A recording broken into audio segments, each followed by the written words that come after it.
నెల్లూరులో శ్రీ వాసవి కన్యకాపరమేశ్వరి అమ్మవారు మొత్తంగా బంగారు నగలు ఏవైతే ఉన్నాయో బంగారు నగలతో స్వర్ణ శోభితంగా అద్భుతంగా కనిపిస్తూ ఉన్నారు. రెండు కళ్ళు చాలా అంటే నమ్మలేము, అంత అద్భుతంగా ఉన్నారు, దేదీప్యమానంగా వెలిగిపోతున్నారని చెప్పొచ్చు.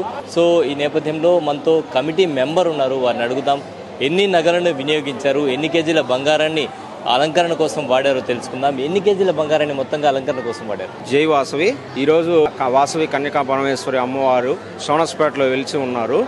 దీనికోసంగా భక్తులందరికీ కొంచెం స్పెషల్గా ఉండాలని దాదాపు 200 కేజీల బంగారంతో అమ్మవారిని అలంకరించడం జరిగింది.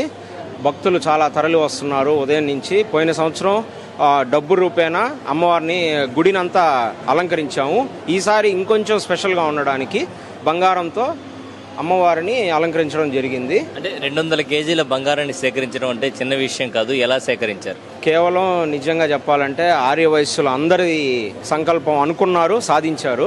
నిజంగా అందరూ సహకరించారు దీనికి. ప్రతి ఒక్కరు ముందుకొచ్చి మా బంగారం మేము ఇస్తాము అని చెప్పి ప్రతి ఒక్కరూ ముందుకు వచ్చారు. నిజంగా ప్రతి ఒక్కరికి చేతులెత్తి నమస్కరిస్తున్నాను. అందరూ బాగా సహకరించారు. చాలా ఆనందంగా ఉంది.